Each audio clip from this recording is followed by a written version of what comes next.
Are you trying to improve your English and at the same time understand what is really happening in the world? Then welcome to English Highlights. This is the place where global stories become simple, powerful English lessons. Let me ask you something first. Do you think one political decision can change a country's future? Today, we're exploring a story that proves it can. So stay with me till the end. Imagine this for a moment. It is the cold winter of 2026. A British Prime Minister steps onto a plane heading for China. But here's the question. Why does this journey matter so much? And why is the whole world watching? British Prime Minister Keir Starmer was making a move no UK leader had made in 8 long years. And he was not alone. Nearly 60 of Britain's most powerful business leaders were with him. Now ask yourself, when politicians and business giants travel together, what do you think they're really looking for? For almost a decade, the relationship between Britain and China had been frozen. Trust was low, anger was high, and cooperation almost disappeared. Do you think countries can afford to stay angry forever? Starmer clearly believed they could not. Britain's economy was under pressure, growth was slow, jobs were at risk, and businesses were struggling. So here's another question. Should a country talk to its rivals if its economy is suffering? Before leaving London, Starmer made a short but explosive statement. China matters. Simple words, but powerful meaning. Some people heard opportunity, others heard danger. What do you feel when you hear those words? Opportunity or risk? This single sentence divided public opinion before the trip even began. To understand why this visit was so risky, we need to look back. What really broke the relationship? Let me ask you, do you remember Hong Kong?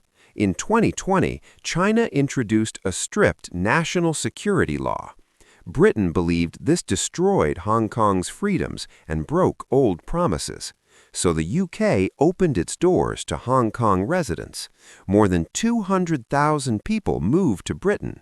Do you think this decision helped protect freedom, or did it make relations worse? Then came another shock. In 2021, British lawmakers accused China of serious human rights abuses in Xinjiang. China strongly denied everything. Tensions rose even higher, and trust dropped even further. Can two countries rebuild trust after such accusations? Before that, Britain had already banned Huawei from its 5G network because of security fears. Intelligence agencies warned about spying and national security threats. Ask yourself this question. Would you allow technology from a country you do not trust into your critical systems? Slowly, the so-called golden era disappeared. Friendship turned into suspicion, and cooperation turned into restriction. Meanwhile, Britain's economy kept struggling. Starmer knew doing nothing was also a choice, but maybe the worst one. So after Labour won the 2024 election, his government quietly planned a new approach. Here's something interesting. Just weeks before the China trip, the UK approved plans for a massive new Chinese embassy in London. Critics were furious. Security experts warned it could become a spying hub, but the government saw it as a sign of goodwill. So let me ask you, would you take a security risk to improve diplomatic relations? When Starmer finally arrived in Beijing, he brought top executives from airlines, banks, and pharmaceutical giants, companies like HSBC, British Airways, and AstraZeneca. Why do you think these companies were so eager to be there? Money, access, growth, or influence? Probably all three. Starmer told them they were making history and promised Britain was open for business. Now here's a key moment. Everything depended on one meeting, his face-to-face talks with President Xi Jinping. On January 29th, the two leaders met inside the Great Hall of the People. The meeting lasted 3 hours. Why is that important? Because long meetings mean serious negotiations. President Xi spoke about a complex world and warned that good things often come with difficulty. Was this a warning or a challenge? Starmer talked about long-term cooperation, stability, and consistency, but he also raised sensitive issues like human rights and the case of Jimmy Lai, a British citizen in prison in Hong Kong. Ask yourself this question: can economic talks really succeed without addressing human rights? After the meeting, China lifted sanctions on British lawmakers, a positive sign.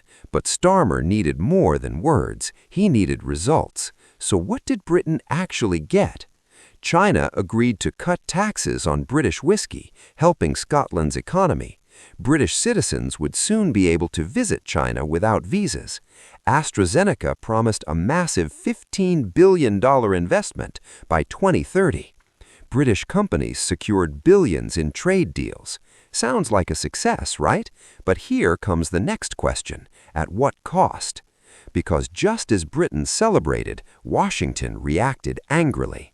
President Donald Trump called the visit dangerous. He warned Britain about working with China. Now imagine being caught between the world's two biggest powers. How would you handle that pressure? America is Britain's main security ally, but Trump's policies were unpredictable. He planned his own China visit, yet criticized others. Many world leaders from Canada, France, and beyond were also turning to China, frustrated with uncertainty from Washington. So here's a big question: is this the beginning of a new global balance? Back in Britain, criticism did not stop. Jimmy Lai was still in prison, security agencies still warned about spying, and the mega embassy still raised fears. Could Britain really balance money, security, and values? Starmer returned with short-term economic wins, but long-term consequences remain unclear. This story shows how modern leaders must choose between difficult options. There are no easy answers when trade, security, and human rights collide. Now, I want to hear from you. Do you think a country can work closely with China without compromising its democratic values, or is that impossible? Write your thoughts in the comments. And before you go, if this video helped you think deeper, learn better English, and understand world politics, please like the video, subscribe to English Highlights, and stay with us. Your support helps us grow and bring you even stronger stories. See you in the next one.